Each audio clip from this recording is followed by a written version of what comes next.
¿Qué tal? ¿Cómo están? Comenzamos un nuevo punto de encuentro que vamos a dedicar nada más y nada menos que a la política de defensa de nuestro país, de nuestra nación, en definitiva, de España. Estamos viviendo momentos muy complicados en cuanto a seguridad internacional se refiere. Las guerras como la de Ucrania, el conflicto Israel-Palestina o la de Irán-Israel hace que los ciudadanos nos empecemos a preguntar si estos conflictos bélicos nos pueden llegar a afectar y si así fuera, si nuestros ejércitos, tanto mandos como tropa, están preparados para afrontarlos. En el programa de hoy vamos a hablar sobre la política de defensa nacional, en qué situación se encuentra. Y como miembros que somos de la Organización del Tratado del Atlántico Norte, ya saben, la OTAN, pues tenemos una serie de compromisos que cumplir. Uno de ellos, del que más hemos oído hablar, sobre todo después de la última cumbre de la OTAN, que ya saben que se celebró en La Haya y en Países Bajos, y que han firmado todos los países, que esto quede muy claro, todos los países, incluido España. Bueno, pues el compromiso es destinar el 5% del PIB a defensa. Como saben, nuestro país destina únicamente el 1,28%. El Gobierno dice que su compromiso es llegar al 2,1% y que es este el porcentaje que está dispuesto a asumir, a pesar, como todos sabemos, de haber firmado, como todos los países, lo repito, el 5%. Además, hablaremos de las relaciones entre nuestro país y el resto de miembros de la OTAN. ¿En qué momento están? Si este pulso del presidente Sánchez nos puede perjudicar y si así fuera, ¿de qué manera? Se dice, se comenta ya en los mentideros más o menos informados, que Sánchez quiere un enfrentamiento con Donald Trump, y poner en jaque las bases militares que tenemos en territorio español. No sé hasta qué punto esto podría pasar. Y hay otro tema que también me gustaría tratar en este programa y que no tiene nada que ver, bueno, o sí, con lo anteriormente expuesto. Me estoy refiriendo a la aprobación en el Senado de una proposición de ley por parte del Partido Popular, la llamada Ley Feijóo, para dignificar a las Fuerzas Armadas, incluyendo, entre otras muchas propuestas, el considerar a las Fuerzas Armadas como profesión de riesgo, como son otros muchos colectivos, como les decía, como profesión de riesgo y por ende, mejorar su jubilación. Esta proposición de ley se ha aprobado, fíjense ustedes, con el voto en contra del Partido Socialista. Ya es significativo.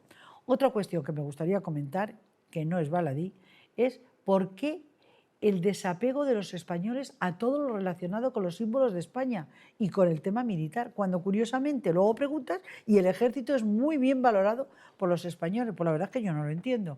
Pero para aclararme todas estas dudas, pues está hoy nuestro invitado, que él es senador del Partido Popular por Melilla y portavoz de la Comisión de Defensa del Senado, además de ser general de división, creo que es, del Ejército de Tierra. Él es Fernando Gutiérrez Díaz de Otazu. Senador, don Fernando, muy bienvenido a nuestro programa. Un placer que esté aquí y además con un tema tan importante. Nunca lo habíamos tratado en ese programa. Pues un placer estar aquí y yo creo que es importante tratar el asunto y ir acostumbrando a los españoles a oír hablar de estos temas que son muy importantes para su vida cotidiana, aunque ellos no sean muy conscientes de ello. Pues seguro que no lo somos. Lo primero que voy a preguntarle a nuestro invitado, porque no sé si tenemos claro el concepto los ciudadanos, es qué diferencia hay entre seguridad y defensa. ¿Van de la mano? ¿Son totalmente opuestas? Bueno, seguridad es un concepto más amplio que el de defensa y en principio la seguridad es una percepción, es sentirse tranquilo y con capacidad de actuar con libertad y sin verse sometido a presiones. Eso es la seguridad. Dentro de la pirámide de necesidades de Maslow ocupa el segundo lugar después de las fisiológicas. Es decir, primero tiene uno que dormir, comer y después tiene que estar seguro antes de ponerse a hacer cualquier otra cosa. Entonces, la seguridad es un concepto más amplio. De hecho, en España está diferenciado en dos leyes. Hay una ley de seguridad nacional que habla del bienestar de los españoles, de la defensa del estado de bienestar y de las libertades, de la defensa de nuestra vivir cotidiano. Y entonces todo ello lo enmarca dentro de la seguridad nacional, que lo contempla como un ámbito amplio, donde está también la protección civil y muchos otros ámbitos. La defensa es una de las actuaciones que un Estado puede o debe de llevar a cabo al objeto de, con otros muchos componentes, garantizarse la seguridad del Estado y de sus ciudadanos. Entonces, la defensa no es una percepción, sino es una actuación. Es decir, una de las muchas actuaciones que uno puede llevar a cabo para sentirse seguro. Y eso es lo que hacen los países de nuestro entorno y lo que hacemos nosotros, disponer de una defensa que se articula en otra ley distinta, la Ley de Defensa Nacional, la 5/2005. Es decir, que estando relacionadas, la seguridad es un concepto más amplio y más cotidiano, y la defensa es la definición de una voluntad de adoptar una serie de decisiones para, con muchas otras componentes, garantizar la seguridad. Y en el ámbito de defensa, ¿cómo está España? Bueno, España es un país solvente en ámbito de defensa, a pesar de la baja inversión. A veces se dice que durante el periodo de la última crisis económica España redujo mucho sus gastos, sus inversiones militares, pero esto es un aspecto que ha sido común a casi todos los países occidentales, lo que se llamó los dividendos de la paz después de la Segunda Guerra Mundial, con el nacimiento de la OTAN, la Guerra Fría, el protagonismo y el liderazgo de los Estados Unidos en la defensa de Europa. Los países de la Unión Europea, en su conjunto todos ellos, empezaron a ver otra posibilidad de invertir sus recursos financieros en otras partidas o en otras orientaciones no vinculadas a la defensa, sino lo que se llama el estado del bienestar, ¿no? Fundamentalmente, siempre se ha dicho, educación, sanidad y transporte son las tres partidas fundamentales, y eso se ha venido haciendo pues después de la Segunda Guerra Mundial. Los Estados Unidos siempre han sido muy insistentes, no es una cosa reciente del presidente Trump, sino ya desde Eisenhower se insistía que los europeos tenían que invertir más en defensa, que algún día lo lamentarían. Y entonces, durante todo ese periodo de tiempo, largo periodo de tiempo en el que hemos estado viviendo de los dividendos de la paz de la Segunda Guerra Mundial o de la finalización de la Segunda Guerra Mundial, nuestras industrias de defensa, nuestra capacidad de producción, nuestros ejércitos han venido pues limitando su capacidad de actuación, y nos hemos ido conformando con tener una presencia en el mundo, colaborando con las misiones de Naciones Unidas puntuales de protección de la paz, después de acuerdos de paz en determinadas zonas del mundo, y tuvimos un primer sobresalto al comienzo de los años 90, cuando en los Balcanes se produjo un conflicto como consecuencia de la reorganización interna de las diferentes repúblicas que constituían la antigua Yugoslavia de Tito, las guerras de Bosnia y todo este. Pero esto no produjo un cambio en la percepción de las capacidades militares necesarias para los países de la Unión Europea y occidentales en general. Lo que ha venido a producir este cambio fue el primer aviso de Putin en 2014 con la invasión de Crimea y la definitiva ruptura de la legalidad internacional producida como consecuencia de la violación de las fronteras internacionales de Ucrania y la invasión con toda la capacidad militar que los rusos podían poner en juego, quitando la nuclear, pero siempre como una amenaza de utilizar la fuerza nuclear, y eso en el año 2022 produjo una convulsión y todos empezamos a darnos cuenta de que los dividendos de la paz de la Segunda Guerra Mundial habían terminado y que había que despertar y retomar la inversión en defensa, que no significa necesariamente menor inversión en estado de bienestar, porque eso siempre se dice, no hay que optar o inversión en defensa o inversión en estado de bienestar, y no es correcta esa aproximación, es un dilema falso. Escuchando esto que nos está diciendo, senador, ¿este es el momento en el que igual había que plantearse tener un ejército europeo? Porque claro, ante las actuaciones, se ponía el ejemplo de la invasión de Rusia primero en Crimea, bueno, ya desde Yugoslavia, pero más reciente, la invasión de Crimea, posteriormente de Ucrania. ¿Sería el momento de plantearnos si hace falta? Porque esto de mandar, venga, pues mandamos, yo mando 3, tú 7, tú lo que haga falta, como que parece que está un poco desorganizado, ¿no? Si cada país va por libre, tendrá que haber un mando único, que sí, que sería la OTAN, por supuesto, con todos los países, pero ¿haría falta un ejército europeo o no es necesario? No es necesario ni conveniente, porque los ejércitos están estrictamente vinculados a la soberanía nacional de las naciones, y cada nación tiene que asegurarse, como principio de cooperación a la seguridad internacional, cada nación tiene que estar en condiciones de asegurarse su propia seguridad. Los estadounidenses dicen que la OTAN solo es viable si los Estados Unidos, aparte de su aportación importante en lo que representa la defensa colectiva, no tienen que pensar también en defender individualmente a países que, por no tener una capacidad de defensa suficiente, descansan o hacen descansar la seguridad de sus propias fronteras o su propia defensa nacional en la intervención de los Estados Unidos. O sea, que cada país de la Alianza Atlántica debe ser capaz de defenderse. Y entonces los ejércitos, por esa razón, están vinculados a la soberanía de las naciones. Si usted se fija, en España hay mucha descentralización administrativa en todas las comunidades autónomas, menos en defensa. Los ejércitos están comandados, no tienen vinculaciones organizativas con las delegaciones de gobierno, como tienen las fuerzas y cuerpos de seguridad del Estado, la Guardia Civil, la Policía Nacional. En diferentes zonas de España está subordinada a los delegados del gobierno. Eso no ocurre con la defensa. La defensa es un recurso que se considera estrictamente nacional y los países son celosos de mantener la soberanía sobre el empleo de sus soldados en aquellas misiones o funciones que ellos deciden soberanamente y no que delegan esa decisión en otros, ni hacia la Unión Europea ni hacia las comunidades autónomas, en el caso de España.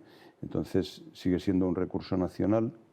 Hace poco yo hablaba con con un político esloveno, hablando de esto del ejército europeo, y él decía que él ya había tenido bastante con el ejército yugoslavo, que él quería que Eslovenia tuviese su propio ejército, que no estuviese supeditado a las decisiones que se tomasen, porque se pone en juego la integridad física de los militares de las diferentes naciones, y eso es algo que los países, lógicamente, retienen para sí mismos, ¿no? Esa decisión. Sí, me parece lógico. A mí me parecía que a lo mejor tener un ejército, como Estados Unidos tiene su ejército, que es del país, igual sería positivo, pero lógicamente después de explicármelo, pues entiendo que no, que cada uno tiene que defender su frontera. Otra cosa es que se coopere estrechamente. A través de OTAN. De OTAN y de la Unión Europea, de ambos. Sí, porque ha invadido Ucrania, que no era un país que estuviera dentro ni de la OTAN ni de la Unión Europea, pero si llega a Polonia, la situación sería otra. Tendríamos que intervenir, tendríamos que participar en su defensa todos. Todos, sí.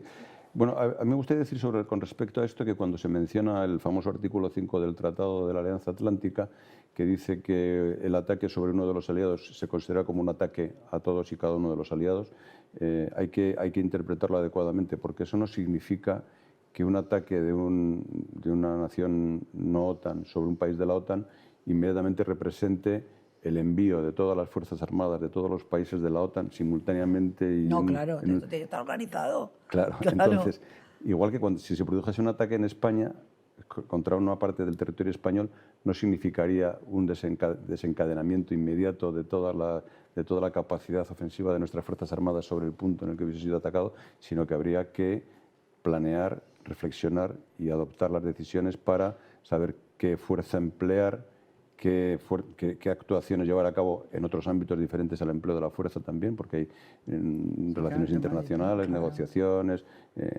la diplomacia, recursos a las Naciones Unidas, en fin, todas estas cosas. Y entonces lo que la Alianza Atlántica dice es que si se ataca a uno, todos al unísono, unánimemente, decidiremos qué actuación llevar a cabo con las fuerzas disponibles por parte de todos. Entonces somos 32 países que defienden principios como la democracia, el Estado de Derecho y las libertades individuales, y todos compartimos la defensa de esos valores y estamos dispuestos a aportar nuestro esfuerzo para defendernos a todos y cada uno de nosotros en caso de ser atacados. Pero no significa que toda la fuerza se desencadene. No, claro, todo el despliegue. Es que hay veces que se piensa eso, ¿no? Claro, sí, hombre, es lógico pensarlo. La ignorancia es muy atrevida y nos permite pensar, claro. Que va a desembarcar aquí todas las Fuerzas Armadas estadounidenses y todas las británicas y todas las francesas. Bueno, nosotros en España tuvimos ahí ese conato cuando la isla de Perejil, que parecía intrascendente, pero que fue invadida por Marruecos, y bueno, pues sí que nos ayudaron, no fue solo el gobierno español. Sí, pero la actuación principal fue llevada a cabo por Fuerzas Armadas españolas. No hubo participación de Fuerzas Armadas estadounidenses ni... Ah, no, yo pensé que sí, que Estados Unidos sí había participado. No. Estados Unidos simplemente le dijo al gobierno español que le respaldaba y que no iba a contrariar ninguna de las actuaciones que llevase a cabo, y nada más, porque lo cierto es que la crisis del perejil, España reaccionó con prontitud y se adoptaron decisiones y se llevó a cabo, pero no hubo participación militar extranjera, con una actuación de las Fuerzas Armadas españolas, fundamentalmente de la Armada y del Ejército de Tierra, si bien el Ejército del Aire estaba preparado para intervenir, pero no tuvo que intervenir. Bueno, gracias a Dios. Senador, o sea, nuestro invitado es senador, ya les he dicho, del Partido Popular por Melilla. Ceuta y Melilla y nuestras Canarias pues están en un punto de mira de Marruecos, y si Marruecos avanzara, porque ya vemos que cada 2 por 3 tenemos conflictos, sobre todo con el tema de la inmigración, cómo lo tratan ellos, si dieran un paso más Marruecos, ¿qué sucedería? ¿Un paso más en el terreno militar? En el terreno militar, claro. No pasaría nada. ¿No se le ocurre esto a Marruecos? No hay, esperemos que no, ¿no? No hay equilibrio de fuerzas que permita a Marruecos. Bueno, pero Marruecos quiere anexionarse Ceuta y Melilla. Reivindica su soberanía. Que quiera anexionarse es una palabra fuerte. Su mapa es seco, bueno. Ellos reivindican que Ceuta y Melilla son parte de Marruecos, igual que hay determinados movimientos islamistas en todo el mundo que reivindican la soberanía sobre Al-Ándalus, pero porque ellos estuvieron aquí, pasaron por aquí, o hubo población árabe que pasó por aquí y de cuya herencia nos sentimos orgullosos y todos partícipes, porque forma parte de nuestra cultura histórica, ¿no? La presencia de los árabes en España. Y su participación en la configuración de lo que es hoy España. Pero eso es un vestigio del pasado que a nadie se le ocurre pensar que tenga alguna posibilidad de evolución estratégica posible. Y lo mismo ocurre con Ceuta y Melilla. Ceuta y Melilla nunca han formado parte del Reino de Marruecos, y Ceuta empezó siendo portuguesa en 1415 y pasó a formar parte de la Corona de España en 1580 con el rey Felipe II, y posteriormente, mientras España y Portugal formaron parte del mismo reino, se mantuvieron unidas, y después, cuando España y Portugal volvieron a dividirse porque los reinos se dividieron, Ceuta quedó vinculado a la Corona de España, pero había sido inicialmente portugués. De hecho, la bandera de Ceuta tiene un resto de la bandera portuguesa en el centro. Y Melilla es española desde 1497. Melilla se ocupó, después de la finalización de lo que los españoles conocemos como la Reconquista en 1492, 5 años más tarde, para proteger el tránsito de naves a través del estrecho, que venían algunas veces de América y traían recursos, y había naves que eran atacadas por piratas en la otra zona del estrecho, en lo que era el continente africano. Se ocuparon determinadas ubicaciones, entre otras la entonces ciudad de Melilla, que era simplemente lo que hoy se llama el pueblo, la ciudad vieja de Melilla, que es una roca, un peñón, en el cual los españoles vivieron desde 1497 hasta 1860. La expansión a lo que es la Melilla de hoy es producto de los avatares de la historia y de las negociaciones con el sultán de entonces, en 1860, después de ciertos desencuentros entre el sultán y los españoles presentes en Ceuta y Melilla, tanto en la zona oeste como en la zona este, y finalmente se produjo la delimitación de una manera históricamente muy llamativa, que es por el disparo de un cañón, y se produjo desde un fuerte de la ciudad vieja de Melilla un disparo de cañón, y se trazó un perímetro de 3 kilómetros de radio que configuraron, con un acuerdo con el sultán, la actual definición de lo que hoy es Melilla. Y esa es la realidad histórica de Melilla, y nadie contempla a Ceuta y Melilla en el concierto internacional, excepto Marruecos, como otra cosa más que 2 ciudades españolas en el norte de África. No son colonias. Pero es que lo de Marruecos, a mí me preocupa, la posición de Marruecos en esto. Pero, claro, luego por otro lado... tenemos que actuar en favor de la Ceuta y Melilla para... Eso, ahí va yo, que deberíamos de posicionarnos mucho más firmemente a favor de Ceuta y Melilla, porque además con el desencuentro del presidente del gobierno con el presidente americano, con Donald Trump. Ya se oyen voces críticas en Estados Unidos de militares de renombre que dicen que a lo mejor tienen que valorar el que las bases, tanto de Morón como de Jerez, de Rota, perdón, se vayan a Marruecos. Eso sería, a mí me parece que sería un gran problema para nosotros. Bueno, yo creo que es un... ¿Eso no pasará? No creo que pase, porque en principio, por muchos condicionantes, la inversión que ha realizado Estados Unidos en Morón y Rota a lo largo de los años es difícilmente repetible en algún lugar del continente africano y volver con las mismas condiciones con las que están de infraestructura y de vida de sus militares residentes en España.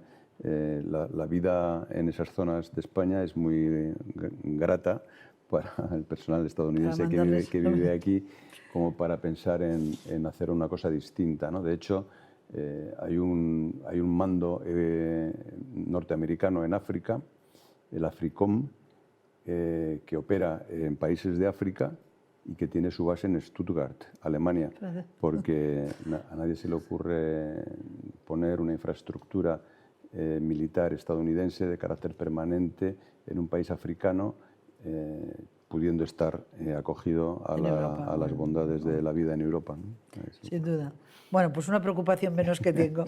Sí que me gustaría que habláramos, bueno, pues de la situación en la que está España con respecto a otros países, o sea, con el resto de nuestro entorno de los países de OTAN, la posición del gobierno, no solo en lo del 5% famoso que él ha firmado como todo, ya salió Meloni, la primer ministro de Italia, diciéndole que para nada, que él ha firmado que todo y que además es que no ha rechistado, es que no dijo nada, lo firmó y luego cuando sale de allí es cuando nos dice a los españoles que yo no lo voy a hacer. Entonces me gustaría que habláramos de eso y esto lo uniéramos a si su posición es de cara a la galería, porque claro, los grupos políticos que le sustentan en el poder, pues hay muchos de ellos que están en contra incluso de la OTAN, ya no digo más bueno, pues dotarle de más presupuesto al tema de defensa, ¿no?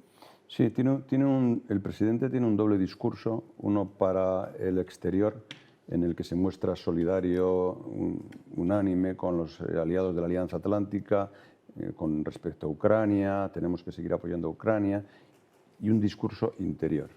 El discurso interior es que no nos vamos a volver locos con los gastos de defensa, no nos vamos a someter a lo que nos diga el presidente Trump porque lo diga él, vamos a tener una postura individual y contundente con respecto a Israel y al conflicto de Gaza, y entonces vamos a llevar a cabo actuaciones contra los intereses de Israel. Entonces, tiene ese doble discurso que no nos resulta beneficioso porque el asunto del 5%, independientemente de la necesidad de incrementar las inversiones en defensa, representa el envío de un mensaje de unión, cohesión y contundencia al presidente Putin. Los aliados de la Unión Europea estamos decididos a incrementar sensiblemente nuestras inversiones en defensa para garantizar nuestra defensa, especialmente de usted, que figura en el concepto estratégico de la OTAN de 2022 como la principal amenaza para el espacio euroatlántico. Entonces, ese mensaje tenemos que ser solidarios con nuestros aliados y mandarlo sin cavilaciones y sin vacilaciones.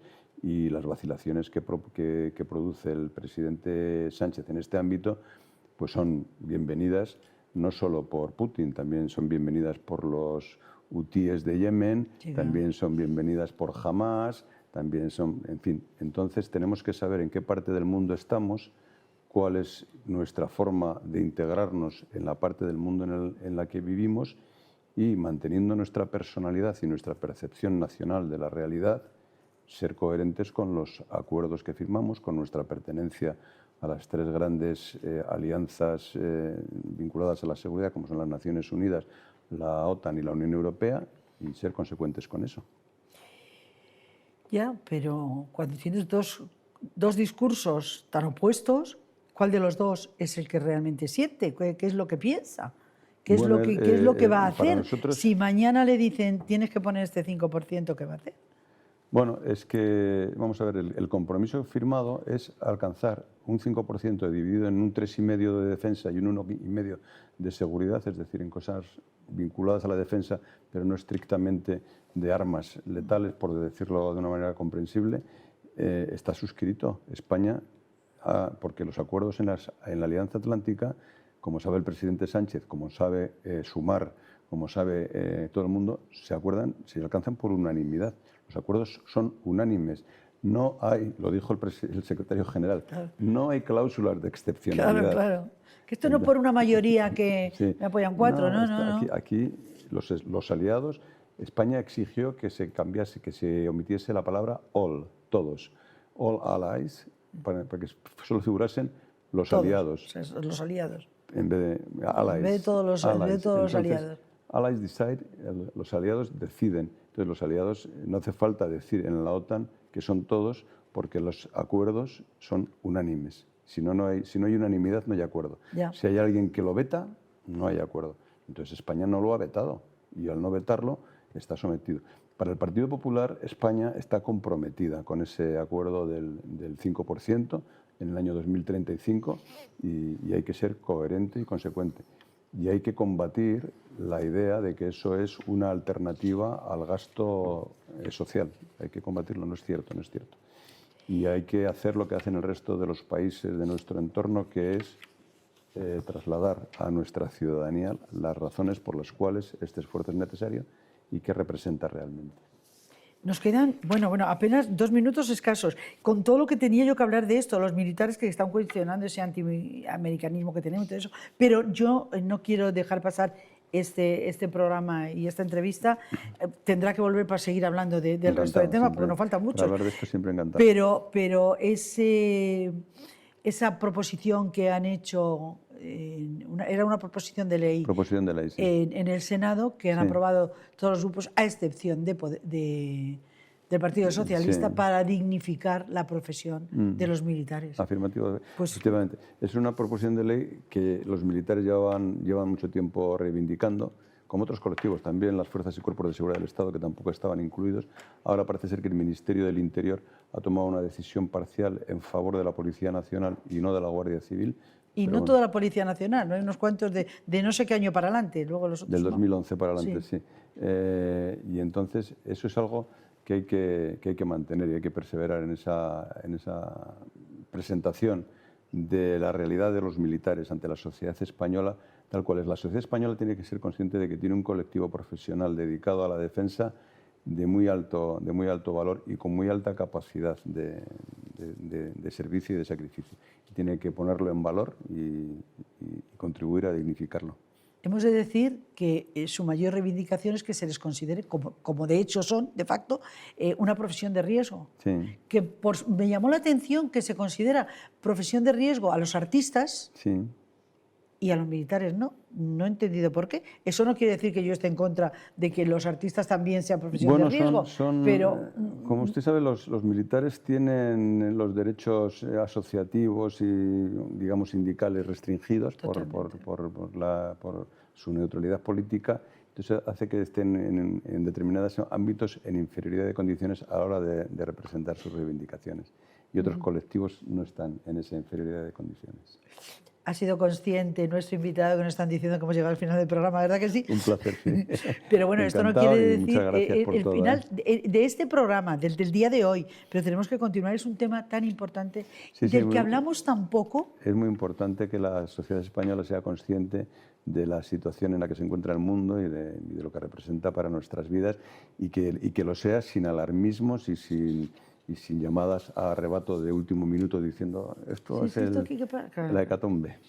Pues yo le estoy muy, muy agradecida de que haya dejado todos sus compromisos, que eran muchos, para estar aquí hoy con nosotros.